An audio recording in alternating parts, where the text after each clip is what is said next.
자, 37강 임대차 3법에 대한 어떤 그 고충이라든가 문제점이라든가 해설을 쭉 같이 읽어가면서 진행을 해나가도록 하겠습니다.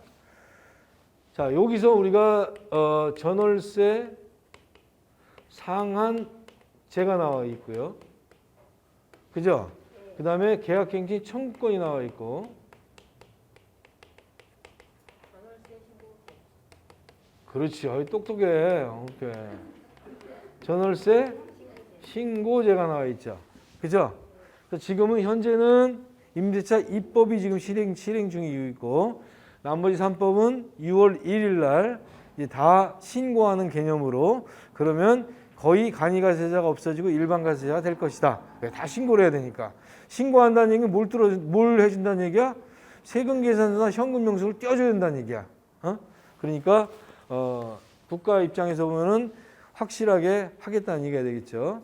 어찌됐든 요 부분을 보면 전월세 상한제는 얼마를 상한으로 올릴 수 있다는 얘기야. 갱신을 하거나 새로운 임대차 계약을 쓸 때는 5%가 아니야. 그죠? 5% 상한이죠. 이 5% 상한이라는 얘기는 새로운 계약자를 받아서 쓸 때는 5% 상한이 아니야. 100%로 상관이 없어. 우리 저 임대차 법으로 따지냐면은, 그러면 현재 존속 중인 계약을 끝나서 연장을 하거나 갱신 계약을 할 때 그때 5% 상한을 딱 정해준 거야. 그죠? 그 다음에 우리가 전세에서 월세로 만약에 바꿀 경우에 전월세 요율이 있죠. 전월세로 전환율이 있잖아. 몇 프로? 전세에서 월세로 전환할 때 몇 프로라고 그랬어? 국가에서 지정한 게? 뭐야. 그런 것도 모르면 안 되는데? 임대차 법이야. 새로 바뀐 거? 2.5%잖아. 전월세 전환율. 전세에서 월세로 전환율 2.5%. 큰일 났네. 이거는 이런 건 기본인데 원래는 4% 했었어요. 자, 이 4%는 우리가 기준금리라는 게 있죠. 기준금리를 0.5% 적용을 하고, 그 다음에 뭐 대통령령이 정한 뭐 이율 뭐 이렇게 나옵니다. 그 이율이 3.5% 했었어. 원래는 4% 했었어. 근데 얘는 이제 일단 지어 먹으라 그랬어. 왜? 바뀐 거는 머릿속에다가 집어넣으면 머리 아프다 그랬죠? 지금은 기준금리 0.5에다가 대통령이 정한 이율 뭐 이렇게 해가지고요. 얘가 2%야.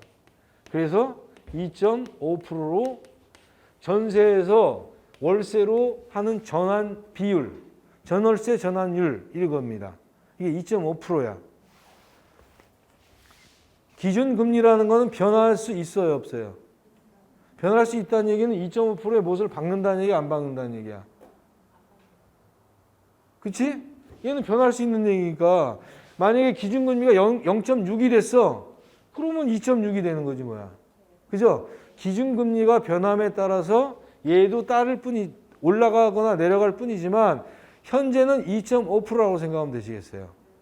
예를 들어서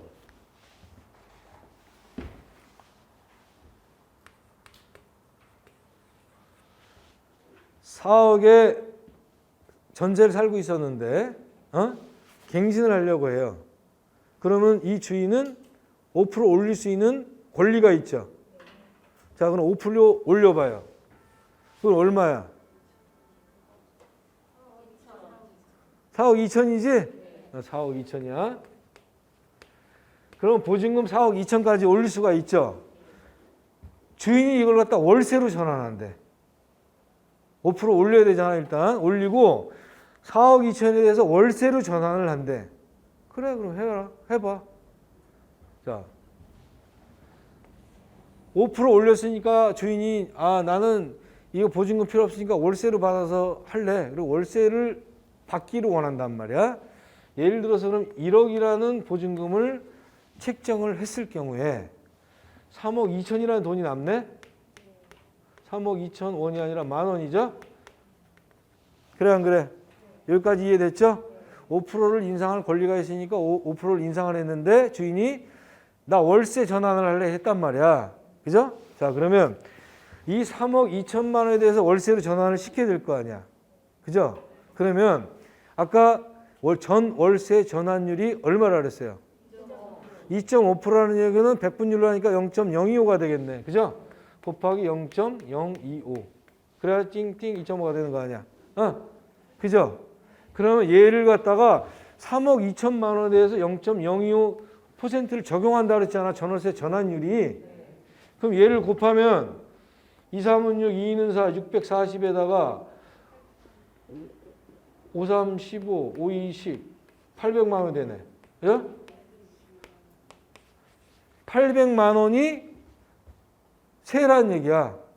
월세가 아니라 얘를 뭐 매수로 나눠줘야 돼? 12개월로 나눠줘야 될 거 아니야. 그럼 얼마 나왔어? 66만 원. 여기까지 이해되셨나요? 자, 다시 4억이라는 전세를 살고 있었는데 임대인이 갱신을 하면서 나 5% 올릴래? 그래 올리세요. 뭐 할 수 없죠. 뭐 4억 2천으로 올렸어요. 4억 2천을 올렸는데 근데 대신에 나 월세를 받을래. 뭐 보증금 갖고 기도 귀찮고 내가 나머지는 돌려줄 테니까 월세를 줘. 이렇게 했단 말이에요. 그러면 전 월세 전환율, 전세에서 월세로 전환하는 국가에서 정한 임대차 보호법에서 정한 게 0.25% 아니 2.5%란 말이에요. 그래서 3억 2천만 원에 대해서 2.5%를 그러니까 0.025란 말이야. 백분율로 하는 거니까. 그러면 800만 원이 나오니까 얘를 12개월로 나눠주니까 월 66만 원이 되더라. 결론은 어떻게 된 거야? 1억에 대해서 66만 원이라는 월세가 발생된다는 의미가 되겠죠. 이걸 월세로 한 경우에. 이 계산법 알겠죠? 그런데 여기서 꼼수가 발생이 되죠? 자, 어떤 꼼수가 발생이 되냐면 주인님, 나 1억에 66만 원 말고요. 그냥 1억에 100만 원 줄게요. 아유, 66만 원이 뭐요? 100만 원 줄게요. 주인이 콜 했단 말이야. 자, 그러면 얘 같은 경우는 지금 4억에 대한 5%도 올려주면서 전월세 전환한 것이니까 정상적인 임대차 보호법에 나와 있는 임대차 보호법에 개정된 법에 적용을 한 것이죠. 5% 이상 올리면 어떻게 되는 거야? 그거는 안 된다는 얘기죠. 결론은. 그죠? 자, 프로테이즈를 5%로 정했단 말이야. 임대차 보호법에서. 그 5% 이상으로 했다는 얘기는 무엇으로 보냐면 새로운 계약으로 본다. 오케이? 그래서 임차인이 꼼수를 쓴 거야. 나중에 2년 더 살려고. 그러면 여기서 나 1억에 100만 원 줄게요. 그럼 얘는 갱신 계약을 정상적으로 한 거지만 얘는 새로운 계약으로 본 거야. 5% 이상을 올렸기 때문에. 새로운 계약이라는 얘기는 갱신 계약을 한 거야, 안 한 거야? 안 한 거야. 2년 후에 갱신 계약을 할 수 있어, 없어? 할 수 있다는 얘기야. Understand? 그래서 그런 꼼수가 발생이 됐다 이 말이야. 이런 걸 얘네들이 생각이나 했겠어? 임대인들이 또 막 머리 쓰고 임차인들이 머리 쓰고 막 별 머리 쓰는 게 다 나오죠. 그런 거 하면서 이렇게 나온 얘기입니다, 이게.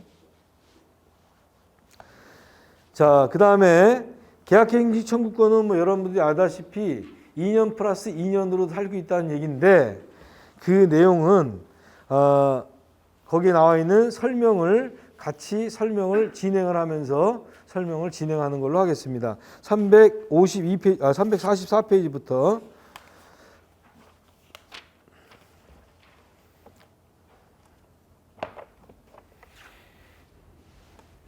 준비됐나요?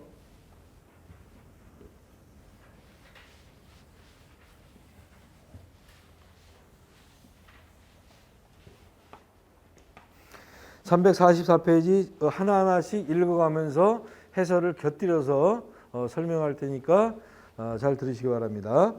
임차인은 언제부터 계약갱신 요구가 가능할까요? 6개월, 2개월 전이란 얘기죠. 자, 여기서 중개사들끼리도 왈가불가하고 그리고 관계인들도 왈가불가하고 어떤 게 진짜인지 모를 정도로 나옵니다. 자, 일단은 이 법을 만들어낸 사람은 어떤 의미로 만들어낸지 모르지만 12월 10일 이후에 새로 계약되는 것, 새롭게 갱신되는 것은 6개월에서 2개월로 한다. 이렇게 나와 있어. 조문이. 그죠? 다시 말해서 법조문을 잘 생각해 보세요. 12월 10일 이후에 재계약, 재갱신하는 거, 새로운 계약하는 거, 이거는 6개월에서 2개월이다 이런 말이야. 그러면 이 법조문대로 한다면 12월 9일 날 계약을 했어.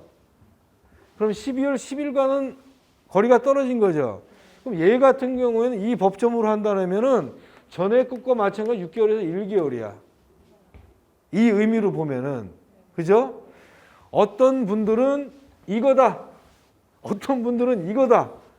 공무원들도 이거다 분분하고 공인중개사들도 이 내용이다 반반씩이야. 그러면 우리들은 그럼 어떻게 해석해야 되냐? 이 법을 만든 놈들이 이런 것까지 생각을 안 하고 만들었단 말이야. 확실하게 해줬어야 되는데 법은 그런 어떤 허점투성이가 많죠. 그러니까 우리는 이렇게 생각하면 되겠어. 그냥 헷갈리니까 그냥 12월 10일 이후에 돌아오는 거는 그냥 6에서 2일화 이렇게 그냥 하는 게 100번 편해. 우리가 빠져나갈 구멍도 생기는 것이고. 아시겠죠? 그렇게 그냥 생각하시면 되십니다. 두 번째, 임차에게는 총 몇 회? 1회. 그리고 2+2년 보장되고 편법으로 이렇게 사용하면 묵시적 갱신 밑에 나온 대로 묵시적 갱신이 됐다는 얘기는 내가 어떤 분들이 묵시라는 말과 명시라는 말을 이걸 말로만 들어서 알 수 있잖아. 묵시는 아무 말 없이 그냥 가는 거고 명시는 표현을 했다는 얘기 아닙니까? 그러면 묵시적으로 그냥 넘어갔다는 얘기는 갱신 내용을 내가 얘기했다는 게 아니잖아. 그러면 2년 후에 다시 쓸 수 있다는 내용 아니야. 그죠? 묵시적 갱신은 그런 의미야. 명시를 안 한 거란 말이야. 묵시적 갱신은 2년이 지나도 할 수 있다. 그럼 임차인 입장에서는 얘가 유리하고 임대인 입장에서는 반드시 계약상에다가 행사권을 행사했다는 명시를 해놓으라는 게 유리하다는 얘기죠. 임차인의 계약갱신 거절로 임대인이 실제 거주하려면 어떻게 해야 됩니까? 자, 실제 거주를 한다고 하면은 우리가 어떤 사람이 거주할 수가 있어요? 본인 직계존비속 만이죠. 그죠? 자, 본인과 직계존비속이야. 요것만이야. 배우자 혼자. 형제자매. 얘는 안 돼. 자, 집 주인이라는 개념에 배우자라는 개념은 없어요. 본인 개념은 있어도 배우자라는 개념은 없어. 그래서 배우자는 남편 또는 부인하고 같이 있을 경우는 상관이 없지만 배우자가 혼자 나 살 거야 이건 안 된다는 얘기야. 그리고 형제자매가 살 거야 이것도 안 된다는 얘기야. 누구? 본인. 그 다음에 직계존비속만. 실거주하겠다라면 그거는 정상적인 이유가 된다는 얘기야. 아시겠죠? 계약기간 만료 시 임대차 계약을 이미 맺은 경우는 이미 이거는 끝났죠. 계약기간이 만료시 이건 법시행정이라고 나왔잖아. 법시행전은 벌써 옛날 얘기 아니야. 이거는 없애버리라는 얘기야. 법시행전에 뭐 이거 뭔 소용이 있어. 그죠? 지금은 법 시행이 돼가지고 벌써 한참 하고 있죠. 그죠? 자, 그러나, 내가 계약갱신을 안 하기로 했는데, 다른 사람하고, 그래? 안 할 거야? 다른 사람하고 임대차 계약을 이미 맺었어.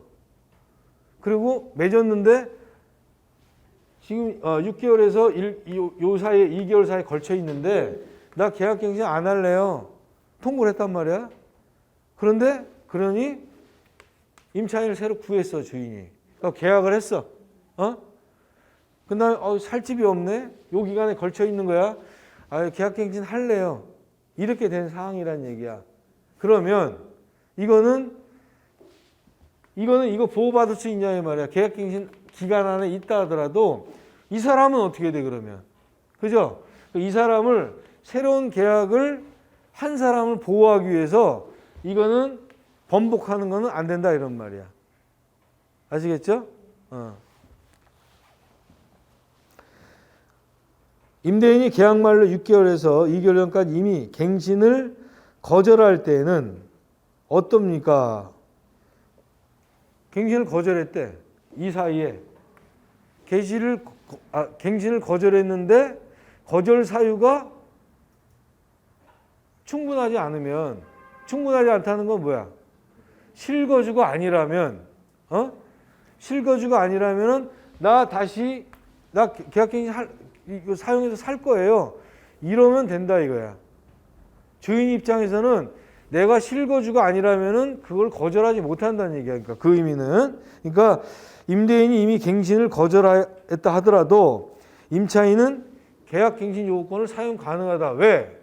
너 실거주 아니잖아. 정상적인 게 아니잖아. 이런 뜻으로 나는 갱신을 할 수 있다는 얘기야. 임차인 위주로. 아시겠죠? 임대인이 계약갱신도 하지 마. 그래? 알았어요. 근데 이유가 뭔데? 그냥 하지 마. 근데 나 계약갱신 할래요.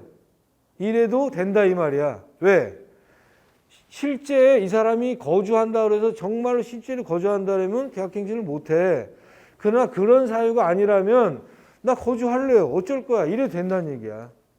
이해되겠죠?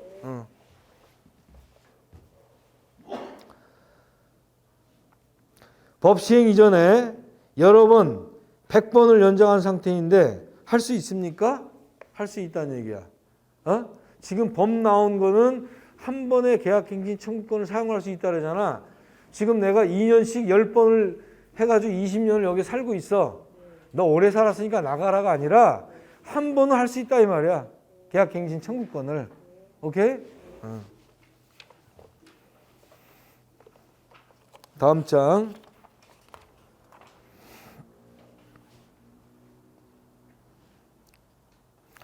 이미 계약을 갱신한 경우에도 5% 상한 적용되니까 자 이거는 법 시행 이전을 의미한다는 얘기니까 법 시행 이전에 이미 계약을 끝낸 거야.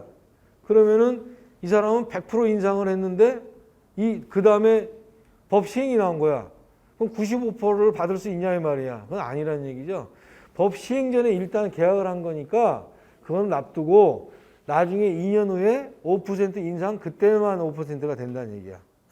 말뜻을 보면 계약 잔정 기간만 남아 있으면 가능합니까? 2개월 전까지만 하면 된다. 이렇게 하면 되겠고요. 그렇죠? 그다음에 나 여기 실거주 하려니까 너 나가. 그래요? 했는데 거짓이었단 말이야. 그리고 다른 만약에 임차인을 들여놨다고 할 경우에 어떻게 되는 겁니까? 그러면 할 경우에 거짓이잖아.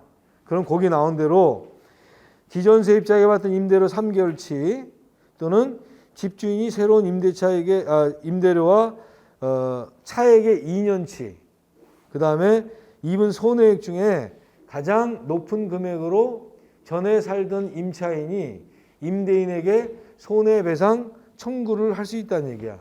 그럼 어떨 때 손해배상 청구를 할 수 있다는 얘기예요? 실거주하겠다고 하고 다른 사람에게 임대를 줬을 경우야. 반드시 임대를 줬을 경우야. 다음에 설명을 또 다른 게 나오기 때문에 제가 이걸 강조한 거야. 어떨 때 손해배상 청구할 수 있다? 다른 사람에게 임대를 했을 경우에 청구권을 인정 안 하고 나 살 거야 라고 해놓고 다른 사람에게 임대를 줬을 경우야. 그때만 손해배상 청구할 수 있다는 얘기야. 아시겠죠? 계약갱신 청구권 행사 시 임차인은 무조건 거주를 해야 되는 겁니까? 자, 저번 때 내가 묵시적 갱신을 얘기할 때 묵시적 갱신과 계약갱신을 사용한 후에도 아무 때나 계약을 해지하고 할 수 있다고 했었죠. 그래서 싸움의 여지가 될 수 있다고 했었죠. 자, 이 묵시적 갱신도 아무 때나 세입자가 아무 때나 해약 가능하죠. 해지 가능하죠. 그죠? 그리고 이 해지는 3월 후에 발생이 되죠. 언제 어느 때니 나가겠다고 할 수 있다 그랬잖아. 이 경우에 중개수를 누가? 임대인이 되라고 그랬잖아. 그죠? 이것도 좀 불리한데 계약갱신 청구권을 사용했어. 계약갱신 청구권을 2년 동안 살던 걸 청구권을 사용해서 2년을 살고 있는데 한 3개월 살다가 무슨 일이 생겼어. 나 나갈래. 그래도 된다는 얘기야. 얘하고 똑같은 개념으로 생각하는 얘기야. 나갈래? 그러면 3개월 후에 계약이 해지될 수가 있고 중개보수도 누가 내야 된다? 임대인이 내야 된다. 아주 굉장히 불리한, 좀 안 좋은 법이라 그랬었죠. 그죠? 그러면 이거 같은 경우에는 우리가 약간 좀 이렇게 서 있으라고 그랬었죠. 왜냐하면 임대인이 저걸 내야 돼. 수수료를. 근데 보통은 계약을 했다라고 생각을 하잖아. 임차인 입장에서는. 그래서 내가 계약 기간을 못 지키고 나가는 거니까 수수료를 내가 내야 되는구나. 보통 이렇게 생각한단 말이야. 그럼 냅두라는 얘기야. 싸움 붙이지 말고. 그런 의미입니다. 그 옆에 보면 계약을 갱신했는데 세입자가 2년을 채우지 못하고 이사를 간다면 중개보수 물어줘야 합니까? 그 내용이에요. 옆에 오른쪽에 옆에 147페이지 맨 끝부분에 그래 안 그래? 고개 끄덕 거려봐. 맞죠? 그 내용이야. 그것까지 설명한 거야. 그러니까 그 다음에 347페이지 윗줄에 계약갱신을 요구하자 임대인은 5%까지 올려달라고 해서 인상분을 낼 여윳돈이 없어서 대출을 증액받으려고 하는데 임대인이 동의를 안 해주면 어떨까요? 처음에 이 법이 나왔을 때 대출을 보통은 은행에다가 증액을 신청하는 경우가 있었어요. 그러면 임대인 입장에서는 5%만 올리는 것에 열받아 있으니까 동의를 안 해줘 버렸어. 동의 안 해주면 대출이 안 되잖아.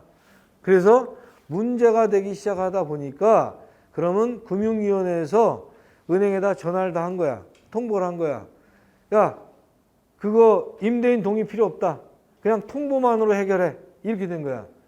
그래서 임대인의 꼼수가 사라지게 된 거야. 그래서 통보만 하면 끝나는 걸로 돼 있어. 그러나 실무에서는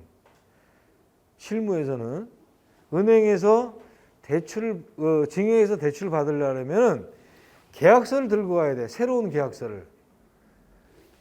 만약에 지금 3억이다 그러면은 3억 만약에 만약에 한 2천에 올랐다고 쳐봐.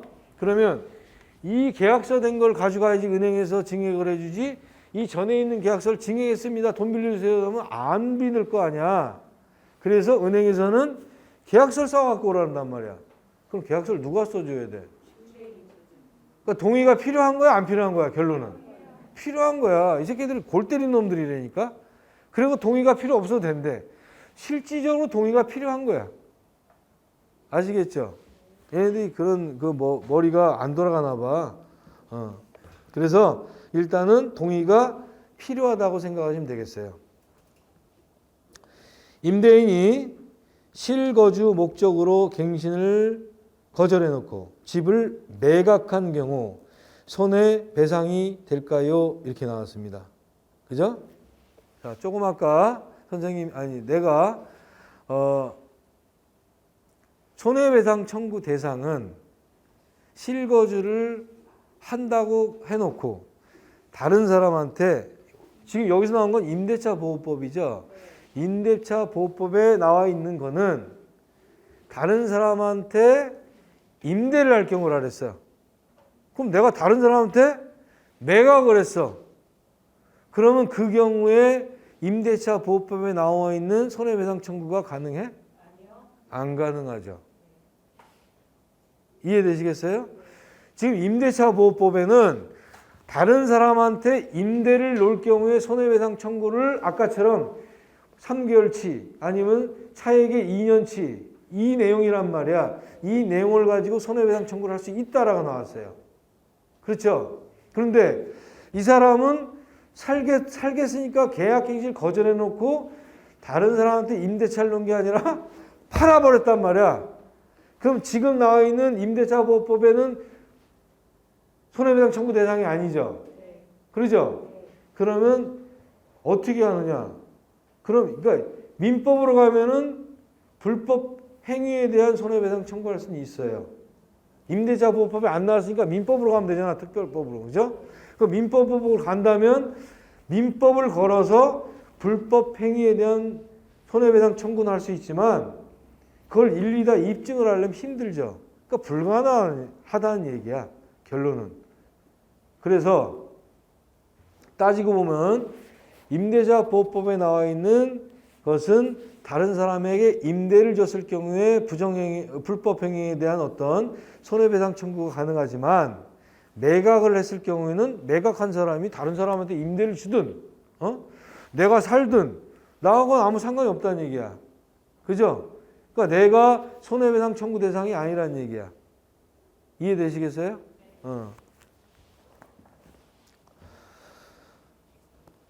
본인이 아닌 가족이 살아도 집주인이 실거주로 인정이 됩니까? 아까 했죠?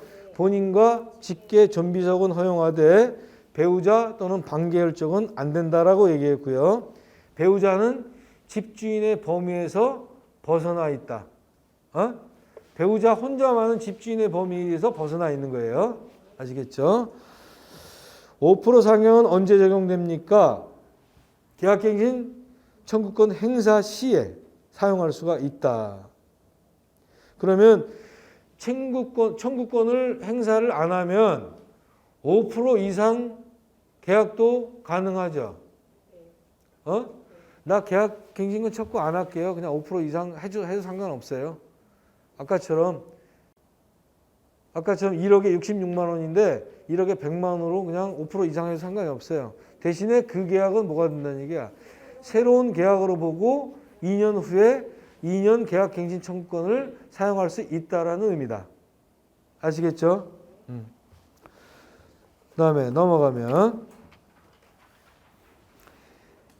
임대료 5% 올리는 것은 뭐 5% 올린 게 뭐 어렵나? 안 어렵잖아. 계산해 보니까.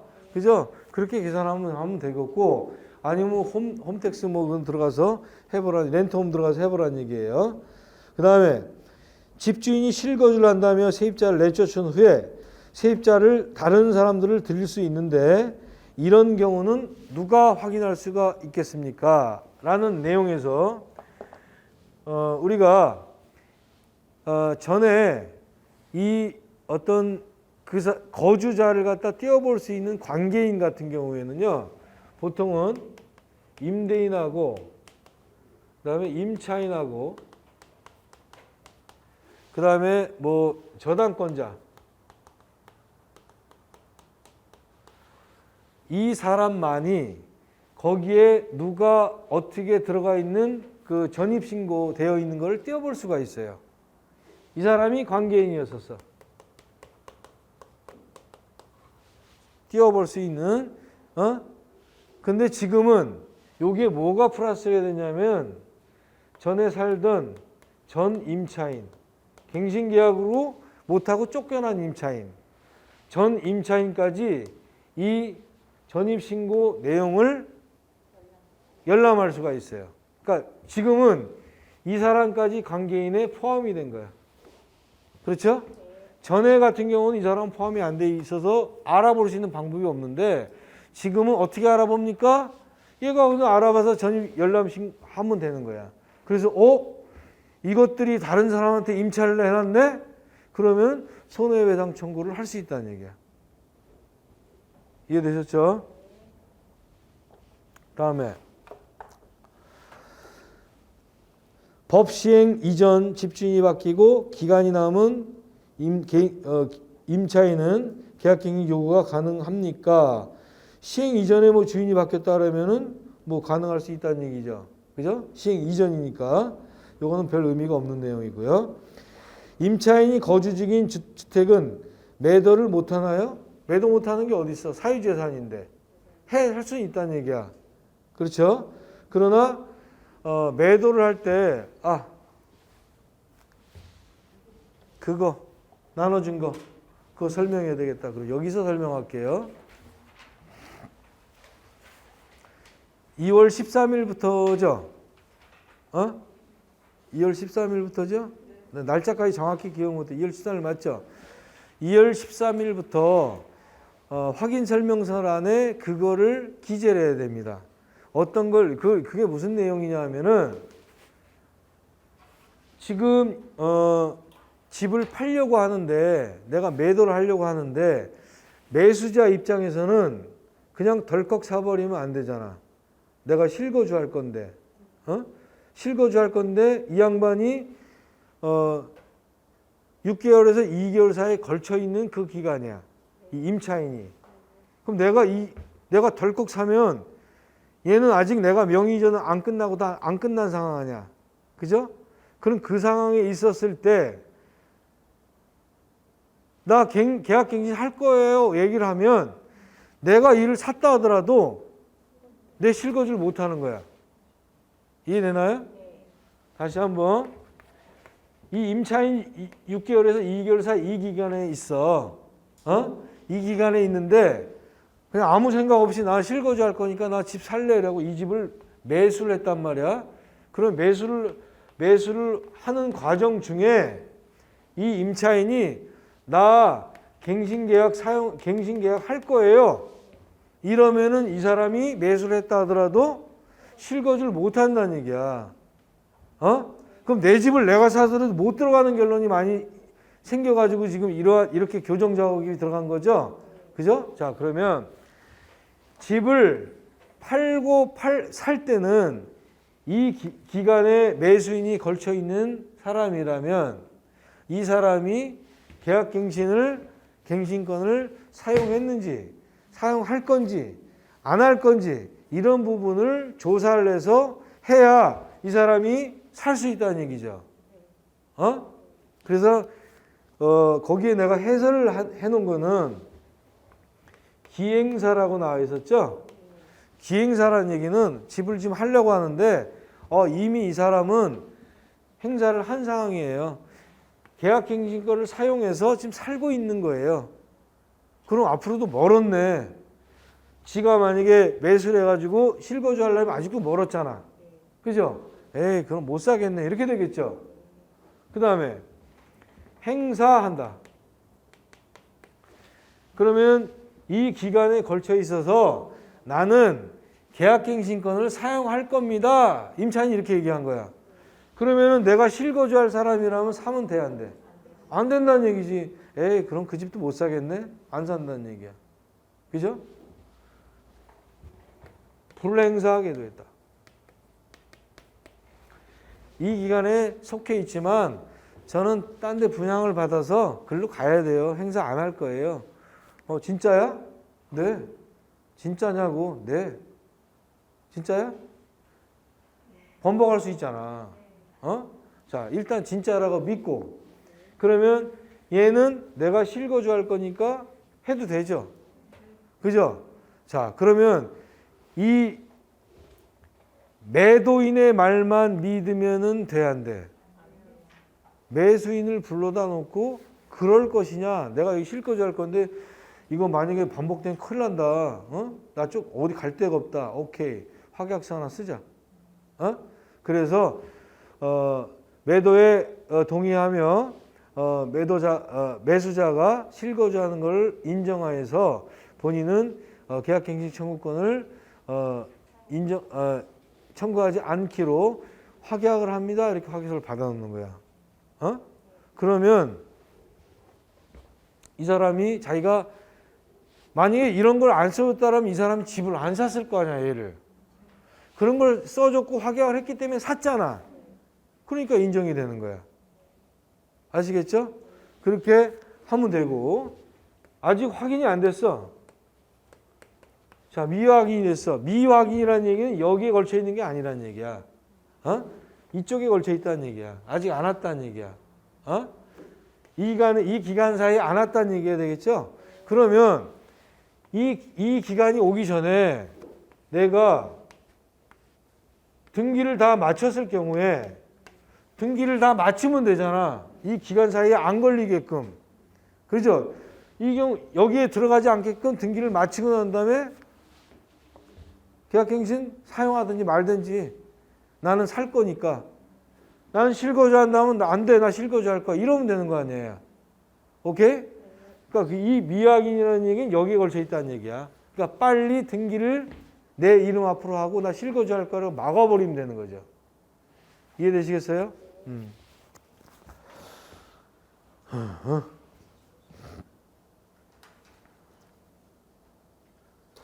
어디까지 했냐. 자, 법시행전은 빼버리고 그러면 바뀐 집주인이 직접 거주를 희망하는 경우에 기존 임차인의 계약갱신 요구를 임대인은 거절할 수 있습니까? 뭐 거절할 수 있지만 계약갱신 거절 의사를 꼭 표시를 해야 한다는 얘기야. 두리뭉실하게 하지 말고. 임대인이 기존 임차인과 계약갱신 거절 후에 새로운 세입자를 들이지 않고 집을 공실로 놔둘 경우는 어떻게 됩니까? 아까도 얘기했지만 임대차 보호법상 손해배상을 할 수 있는 거는 내가 실거주 한다고 해놓고 남한테 주는 거란 말이야. 그죠? 남한테 전세를, 임대를 새로 놓는 경우만 해당이 됐었잖아. 그러니까 매각을 하든 공실로 하든지 간에 이거는 손해배상 대상은 아니란 얘기죠. 많은 허점이 있다는 얘기죠. 그러니까. 그 다음에 집주인과 임대보증금과 관련해 분쟁이 일어날 경우 조정신청은 조정위원회로 하든가 뭐 하라는 얘기입니다. 세입자에게 상당한 보상을 해주기로 했다. 얼마를 해야 되는데요? 이거를 물어보는 거는 바보지. 얼마를 해야 되는 건 어떻게 기준점이라는 게 없죠. 적당한 합의를 해라 이런 말이야. 그러니까 뭐 이사 비용에 얼마를 더 준다든가 뭐 어떻게 해준다든가 이런 합의를 하는 것이지 뭐 얼마를 딱 책정할 수는 없다는 내용이죠. 임대인 임차인이 계약갱신권을 행사하지 않기로 약정한 경우는 효력이 없다고 나와 있죠. 그죠? 나 행사하지 않을게요 라고 하면은 효력이 없는 거예요. 원래는 편면적 강행 규정으로. 그러나 여기서 나 2년 후에 계약갱신권 사용하지 않을 거예요 라고 계약서에 특약으로 해놨다는 얘기야. 그거는 소용이 있다는 얘기야, 없다는 얘기야? 없다는 얘기야. 여기서 벗어는 계약할 때 당시에 나 2년 후에요 이사 갈 것이고 계약갱신권 청구 안 할 거예요 라고 특약을 해놨단 말이야. 본인이. 근데 그거는 인정을 안 하겠다는 얘기야. 번복을 해도 괜찮다는 얘기야. 편면적 강행 규정으로. 그러나 과연 그렇게 될까? 아무리 편면적 강행 규정이라 할지라도 지가 그렇게 정해가지고 어떤 그 상황이 있었기 때문에 그렇게 정했을 거 아닙니까? 그죠? 그렇게 정했는데 다시 보면은 여기서는 번복할 수 있다라고 규정되어 있지만 그걸 다 일일이 2년 후에 자기가 입증하고 뭐 하려면 굉장히 복잡하겠죠. 그러니까 이런 계약은 아예 쓰지 말라는 얘기야. 이런 문구를 들어가는 자체를 하지 말라는 얘기야. 그때 가서 하면 되니까. 그죠? 실거주 이유로 계약갱신을 거절하였으나 거주하다가 3자에게 임대한 경우는 어떻게 된 겁니까? 이거는 일단은 임대를 다른 사람한테 했잖아. 그죠? 잠깐 살다가 임대차법에 나온 대로 다른 사람한테 임대를 했잖아. 손해배상이 되는 거지 뭐야. 그죠? 원칙적으로는. 그런데 그걸 진짜 이사 간 사람이 맨 가가지고 너 한번 보자 그러고 이거 한 사람이 얼마나 될까? 어? 이사 가면 그만이지. 그죠? 얼마나 만약에 막 악다구니 쓰고 싸웠다 그러면은 너 2년 동안 한번 너 보자. 내가 내 끝까지 살펴볼 거야. 이런 사람도 있을 수 있어. 그죠? 그러니까 이런 것들은 이사를 자식 이사 갔네. 그리고 잠깐 사는 척 하다가 다른 사람한테 줬을 경우에는 그것도 손해배상 청구의 대상이 된다는 말이에요. 오케이? 주택의 범위는 어디까지입니까? 라는 말은 뭐 주택이라는 개념은 주거용 건물은 다죠. 오피스텔 포함해서. 그죠? 그러나 공부상 만약에 저기 뭐 다른 근린생활시설로 되어 있는 것도 된다 그랬어요? 안 된다 그랬어요? 괜찮다 그랬잖아. 그죠? 오피스텔도 마찬가지고 근린생활시설도 주거 형태로 되어 있다면 임대차 보호법의 보호를 받는다고 얘기했잖아요. 그것도 된다는 얘기입니다. 다음. 임대차 계약을 최초로 계약을 할 때 계약 기간을 1년으로 했는데 1년 이상 거주하고 싶을 때는 어떻게 됩니까? 어떻게 돼? 기간을 정하지 아니하거나 2년 미만으로 정한 임대차는 2년으로 본다라는 편면적 강행 규정이 있죠. 그것에 해서 된다는 얘기야. 일시적 사용은 안 된다는 것이고. 이해되시겠죠? 자, 임차인이 계약갱신권을 요구한 후 임대차 계약을 다시 써야 하나요? 그거는 우리가 설명한 내용이 있죠. 그죠? 확정일자를 다시 받아야 되느냐? 이거는 임차인 입장에서는 안 쓰고 묵시적 갱신으로 가는 게 낫고, 임대인 입장에서는 쓰고 계약갱신권을 사용한 명시적으로 사는 게 낫고, 만약에 등기부에 이상이 있다라면 계약서 다시 쓰고 확정일자 안 받기, 이상이 없다면 계약서 다시 쓰고 확정일자 받기. 이 내용 설명했었죠. 그 내용과 일맥상통하는 내용이고요. 자, 임대인이 제3자에게 매각을 진행 중인 상황이라면 임차인이 계약갱신을 청구하면 받아들여야 되나요? 자, 요거는요. 뭐 법시행 전 법시행 후니까 요거는 그냥 XX 해버리고 3번에 임차인의 계약갱신권 요구 기간 중에 요구를 하였으나 주택을 팔아야 되니 갱신해 줄 수 없다 그래요. 자, 여기서 우리가 계약갱신 청구권을요.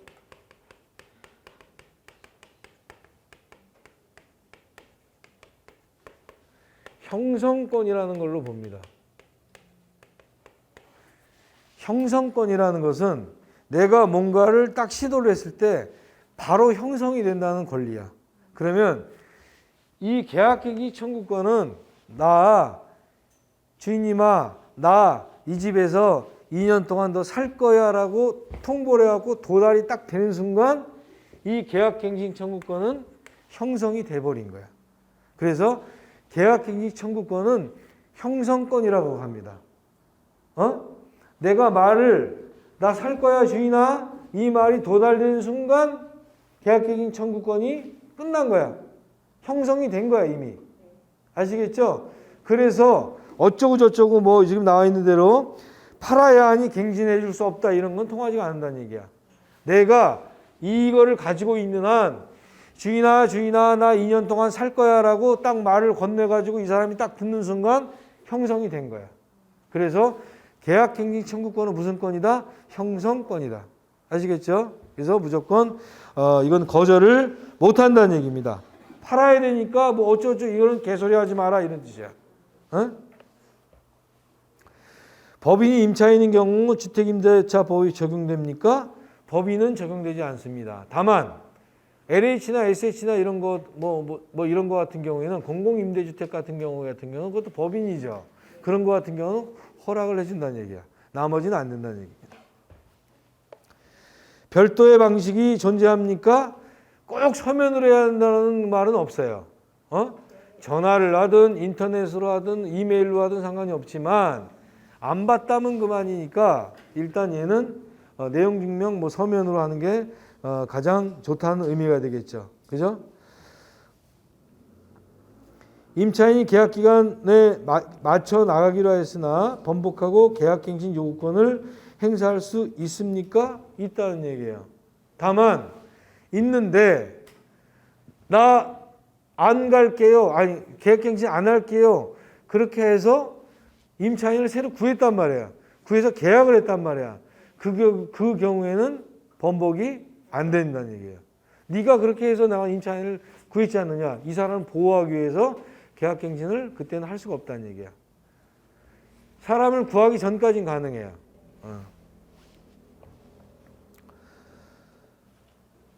주택의 매매계약 단계에서 집주인과 세입자 매수인 의견을 조율하여 매매계약이 성립됐는데 세입자가 변심한 경우는 아까 얘기한 대로 할 수 없다라는 얘기야. 네가 그렇게 해서 매매계약을 했는데 계약갱신을 번복을 한다면 안 된다는 얘기 되겠죠. 아니, 계약갱신 요구권을 사용한다면 안 된다는 얘기겠죠. 그죠? 왜? 이 매수인은 한마디로 말해서 엿대는 거 아닙니까? 그래서 그 경우를 보호해주기 위해서 이미 매매가 되고 된 경우 같은 경우에는 아니 된다 이런 말이에요. 그죠? 자, 그 다음에 뒷부분으로 넘어가면 3기 뭐 이거 다 해설 다 끝냈죠? 자, 그래서 요거는 요렇게 끝내는 걸로 하고요.